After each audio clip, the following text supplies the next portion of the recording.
Right.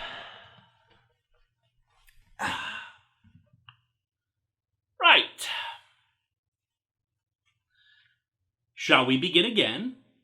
Hello and welcome to Atop the Fourth Wall, where bad comics burn. Welcome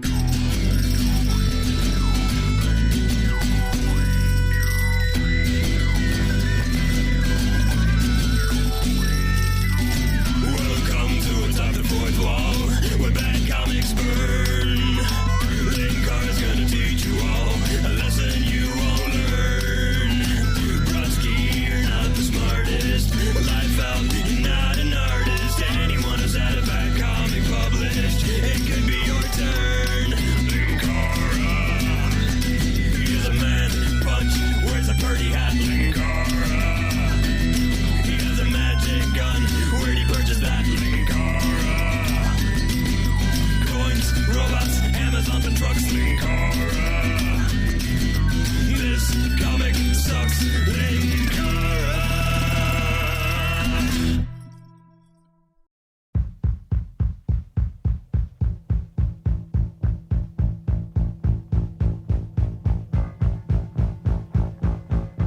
So, yeah, entering year 6 now. Lots to do, lots to rush out before our convention, lots of villains to hunt down, lots of ties to adjust. And with the theme of new beginnings present, welcome back, my friends, to Secret Origins Month.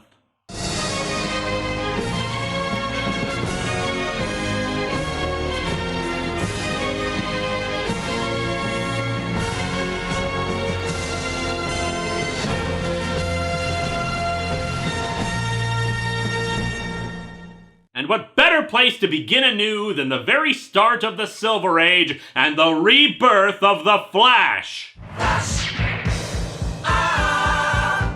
Savior of the universe. I meant Barry Allen, but thank you, that was quite lovely. So, the golden age of comics experienced a boom in superheroes and was the start of many of the classics. Sort of. See, after World War II, superheroes fell out of fashion. Sure, you could have your heroes punching Hitler and the Nazis, but once they were defeated, what was the point? It's like kicking the genocidal assholes in the crotch after you've already shot them in the gut. And poor Captain America probably suffered the worst. His entire origin and reason for being was based around fighting the Nazis, but they were no longer a threat. The Cold War was starting up, and they did try to have Cap fight communists and Russian spies, but it just didn't have the same flavor to it that fighting Nazis did. With superheroes on the downturn of popularity, other genres took over. It's where you suddenly got westerns, crime dramas, and romance stories being the dominant force in comics. Superman, Batman, and Wonder Woman managed to stick around since they were still popular, but it's here where we started to get the weirder stuff that I keep making jokes about. Bat Baby, Superman's Rainbow Fingers, Wonder Tot, etc. However, in 1956, superheroes came back big thanks to DC editor Julius Schwartz. He was looking for a new feature for the anthology book Showcase, and the idea of reviving The Flash was thought up. The prevailing theory at the time was that kids read comic books for 5 years, then grew up and a new audience took over. Which is also pretty much the prevailing theory behind toy lines, but not comic books, because these days you read comics for life. Or you become so embittered by the stupid decisions creators make that you dedicate your life to getting revenge through a web series, but I don't know anybody personally who does that. So with the possibility of a fresh audience who had never seen The Flash before, Schwartz instructed writer Robert Kanigher and artist Carmine Infantino to create an entire new origin, identity, and look for the revived Flash. The name Barry Allen was apparently a combination of talk show hosts Barry Gray and Steve Allen. Why do I get the feeling that out there someday we're gonna have a superhero whose real name is Arsenio Fallon? Anyway, let's dig into Showcase number 4 and check out the start of the Silver Age. The cover is really just kind of bizarre. It's considered a classic, of course, but I'm just confused by the overall picture. Is the idea that the Flash is so fast that he can even burst out of film? Or is he fighting against a supervillain who uses giant rolls of film against his enemies? You think I'm kidding, but this is the Silver Age. Hell, it wouldn't have to be a camera-themed supervillain or anything. It could be a gorilla with a lamp on its head and Dr. Octopus-style arms, and its attack would still be giant rolls of film. We open with the splash page featuring the Flash bursting through the pages of his own comic book. What is it with the Flash's desire to burst through paper or film? Did his parents die from paper cuts? This is the startling tale of the Flash, a man who was so fast that he not only outraced his shadow, but also broke through the sound barrier. On foot! Since he's so fast, we call him the Flash. Which is a reference to light and not speed. Well, you see, he moves like a flash. Shut up, it's a good name! But what happens to the fastest man alive when he battles the slowest man on Earth? He wins? Except even quicker than normal? Is his incredible speed a help or a hindrance? Just gonna be like a tortoise in the hare kind of a thing, because my money is still on the fast guy. We truly open at a radar station on the East Coast. Now, what's so urgent, Sergeant? Just look at that screen, sir! They're having another Twilight Zone marathon on the Sci-Fi Channel, sir! We've picked up a strange object, sir! Not a UFO! Not an unidentified flying object! Sergeant, that is a crumb from the sandwich you were eating earlier. It's on the ground, traveling faster than anything known! And judging by all these beeps on the screen, whatever it is likes to swear like a sailor. Now let's turn time back a short while, when, over Central City... Central to what exactly? An unexpected storm rages, electrical bolts striking jaggedly in all directions, as opposed to those lightning bolts that are completely in a straight line, or go at right angles to form a square. While in the police laboratory, scientist Barry Allen chuckles over an old magazine. Ha! Cosmos sex tips! Men don't like that at all! No, it's Barry Allen reading a comic of the Golden Age Flash. Trippy, isn't it? And by the way, Barry Allen has kind of a reputation as being one of the most white-bread, boring superheroes ever, and that the most interesting and important thing he ever did was die in 1985. I admit I haven't read enough of Barry Allen's stories to have my own take on that, but it probably doesn't help that his inaugural appearance features him drinking milk in a little carton with a bendy straw. What a character Flash was, battling crime and injustice everywhere, and what a unique weapon he had against the arsenal of crime. Speed! Supersonic speed! Undreamed of speed! Yeah, it's pretty impressive until you realize that what was so unique about it was that he was powered by the drug speed. I wonder what it would really be like to be the fastest man on Earth. Well, I'll never know. The Flash was just a character some writer dreamed up. And 5, 4, 3, 2... Barry gets back to work, standing next to a shelf with tons of chemicals sitting on it. Lightning strikes through the window, hitting him and the chemicals, which spill on top of him. That is seriously Barry Allen's origin. The dude is reading about Jay Garrick, stands next to some chemicals, and gets struck by lightning for no adequately explained reason.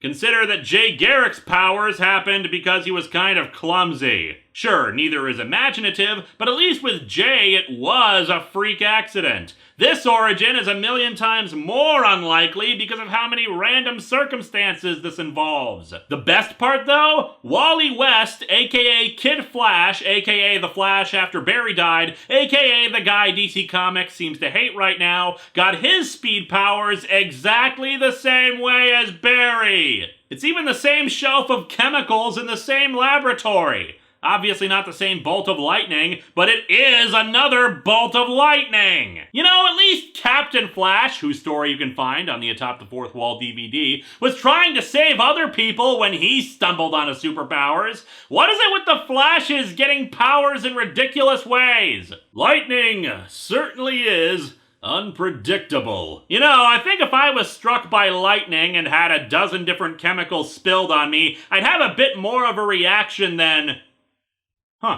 The cabinet was apparently undamaged by the strike, and, as I said, Barry isn't concerned at all by the chemicals that have been spilled. Still slightly dazed, Barry Allen leaves for home. I guess Barry just decided to leave the chemical spill for the janitor, even though I'm sure some of those were probably dangerous acids or poisonous or something. He fails to catch a cab and starts sprinting towards it, but then as he moves, he starts accelerating faster and faster. He's pretty disbelieving of what happened and thinks he just hallucinated running past a cab. Or perhaps those chemicals that spilled on you are causing you to hallucinate, Barry. For a police scientist, you really are not thinking of the scientific possibilities here. He stops in a diner to sit down for a bit and a waitress trips, spilling over her tray.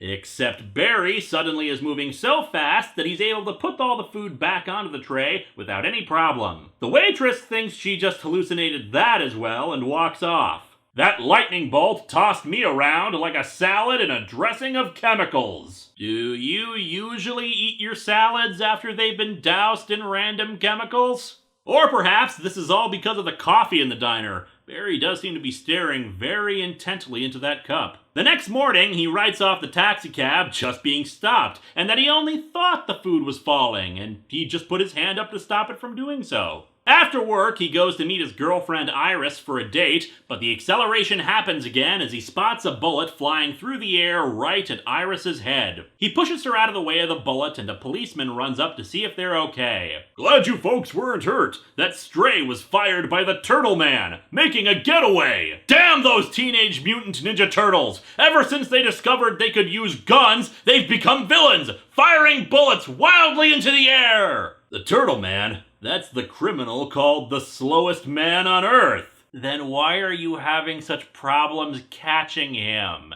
Are you guys just humoring him because you feel sorry for him? I mean, seriously, we're supposed to feel intimidated by the slowest man on Earth? This is worse than that time we were jumped by that garden slug. With this latest incident, Barry realizes that the lightning and chemicals must have changed his molecular structure so that he is now the fastest man on Earth. Of course! Don't you know anything about science? He holds up the Flash comic and talks to himself some more. There must be some way I can use this unique speed to help humanity. This gives me an idea. I will become the greatest newsstand delivery man ever! Eat it, UPS! Dude! We'll be right back after these messages!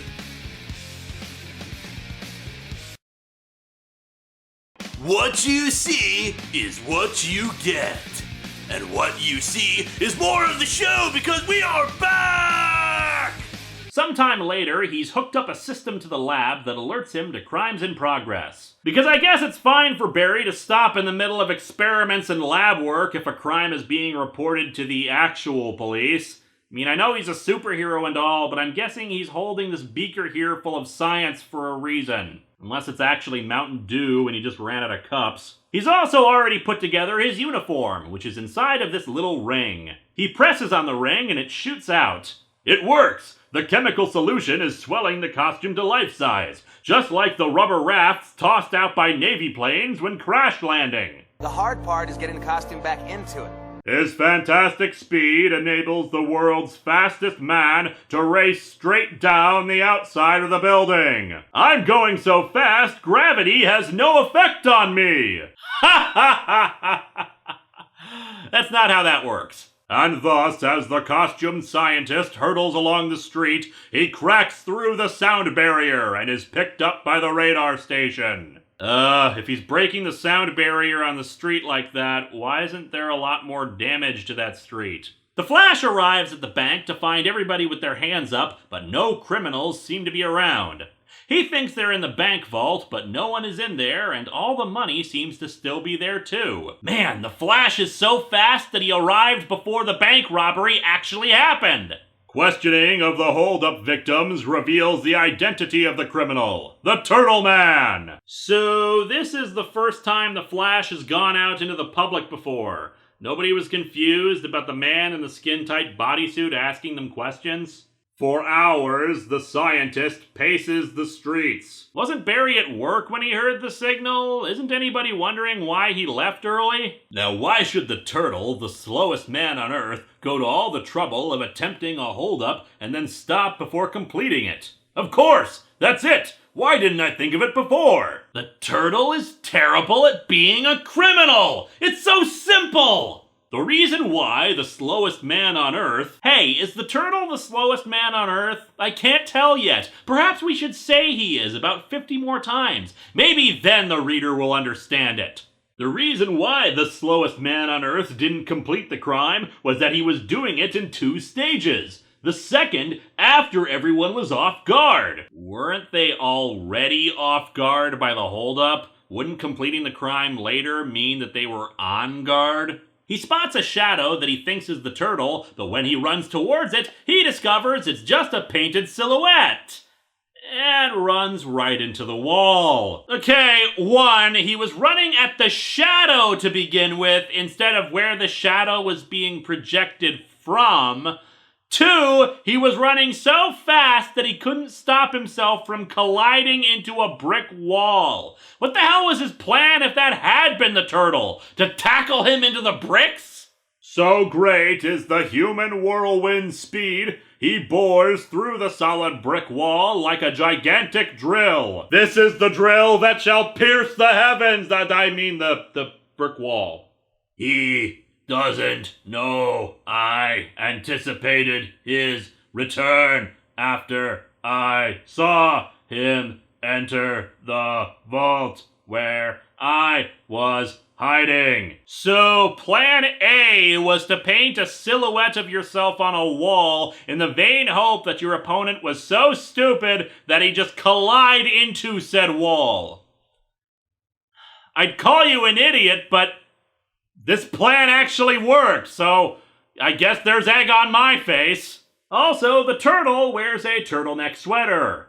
I don't know what else I was expecting for his outfit, but there you go. Anyway, Barry recovers his senses and realizes that the turtle is trying to use his speed against him. For being the slowest man on Earth, he sure adapts quickly. He only spotted the Flash like hours ago, and he's already figured out a plan to deal with him. Seeing the open manhole, Flash goes into the sewer and realizes it empties out into the nearby river. At mind-staggering speed, the Human Whirlwind. Okay, this comic has called him the Human Rocket, the Human Thunderbolt, and the Human Whirlwind. Can we just pick a single thing that he's the human version of and stick with it? The Turtle Man, or sometimes just the Turtle, they seem to flip-flop on his name, is escaping in a rowboat, and Flash sees a nearby speedboat.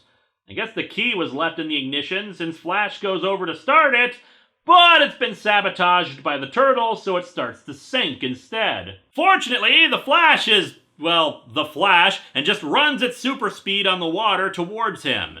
Now that is scientifically accurate, though I don't even need my Physics of Superhero book for that. I've just seen Remo Williams' The Adventure Begins. You must run very fast. However, as he gets closer, it seems the vibrations caused by his own speed keep pushing the boat past his reach. That's what happens when the fastest man on Earth meets the world's slowest man. He just happens to be in a position to push the slowest man out of reach. Also, he really must be the world's slowest man, because even the Flash realizes that all he has to do is run around the boat, creating a small vortex around it that knocks the turtle out of it, and Flash carries him to shore. As the newsmen who cover the waterfront excitedly interview Barry, "You certainly captured that character in a flash, mister. What did you say your name was?" "You just said it! The Flash!" "Isn't that an already established comic book character? Aren't you gonna get sued?" "Oh, yeah, how about, the human race car? Huh? And so our story ends with Barry and Iris passing by a newsboy talking about the Flash taking care of the turtle. How exciting it would be to meet a man like that, but I guess it's just an idle dream. Sometimes dreams come true, Iris. And sometimes you die while fighting a giant antimatter creature that plans to annihilate all parallel universes, and you're responsible for creating an alternate timeline that ends up retconning your universe in 2011. Not sure why I brought all that up. In addition to the main story, there are also some little factoids like the fastest creatures on Earth, scientific explanations of speed, including the idea that time passes more slowly the closer you get to the speed of light, and another Flash story, much like how Captain America Comics #1 had multiple Captain America stories. Since it's not the origin, I don't want to go into too much depth with it, but it's a weird one. Get this, a criminal who looks like Lex Luthor, even has the purple and green jumpsuit look to him, is actually a dude named Mazdan, and he's from the future. He had been sentenced to living out the rest of his days in the farther future of the 50th century, but by accident he was sent back in time to the 20th century. First of all, it's bizarre enough that punishment in the future is getting exiled further into the future, but what's weirder is that they say that the Earth of the 50th century is a desolate planet.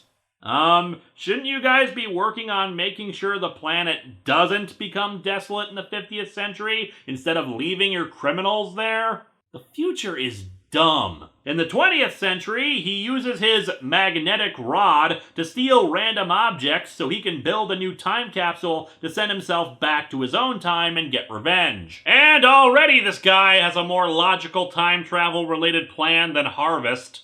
I mean, yeah, he could probably screw over the space-time continuum more by just living his days in the past and developing future technology to live like a king. But that's just asking for trouble. You'll just get the attention of the Doctor or Time Force or something. Mind you, we still have to question his intelligence, since one of the items his magnetic rod manages to steal is a glass beaker from Barry Allen's lab. Well, of course. Anyway, when the Flash gets to him and he explains what he plans to do, he also reveals the time machine will create a 10-mile-wide crater that will kill anyone in the area. Seems like kind of a big design flaw for your time machine, but I'm not a future scientist. So instead, the Flash decides to get right into the goofy Silver Age science. Because the Flash can move fast enough on his own that by accelerating to the speed of light, he can travel into the future, passing through the literal mists of time, and then the time barrier that slows down his progress. Mind you, he's shoving Mazdan into the barrier first, so he's probably dead by the time they reach the future. Mazdan is given back to the authorities, and somehow Flash moves back in time. And no, he didn't take a time capsule. The caption says it was another super spurt of speed. What, did Flash just turn around and go in the opposite direction? And that's the end of that. He just goes back, and another police scientist comments that there haven't been any more weird cases of theft. Time travel is just something the Flash can do on a whim. This comic is kind of middle of the road. Barry's origin is kind of silly in how many coincidences it relies upon, but it does the job, and yeah, his reactions are bizarre, but there's nothing egregiously idiotic about it all. Pitting the fastest against the slowest is kind of an odd choice, but it could have worked. Except the turtle isn't really a fully realized villain here. He seems to be pretty far ahead of everybody, there's no real reason for his slow speech pattern, and it's difficult to feel threatened by someone described as the slowest person ever. Still, we had a nice goofy bit of Silver Age going for it, and at least the Flash got better villains as time went on. Next time, The Incredible Shrinking Man.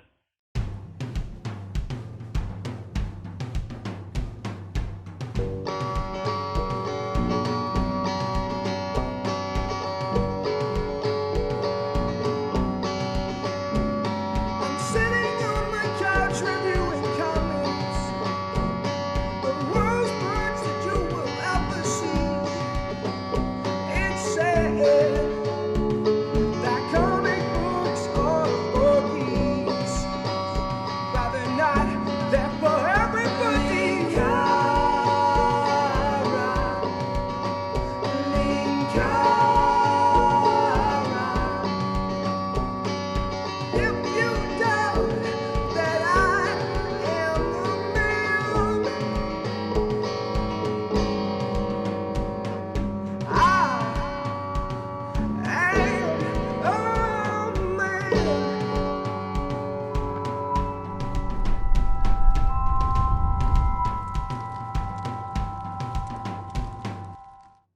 Well, I'll never know. The Flash was just a character some writer dreamed up. Couldn't you say that about every fictional character ever?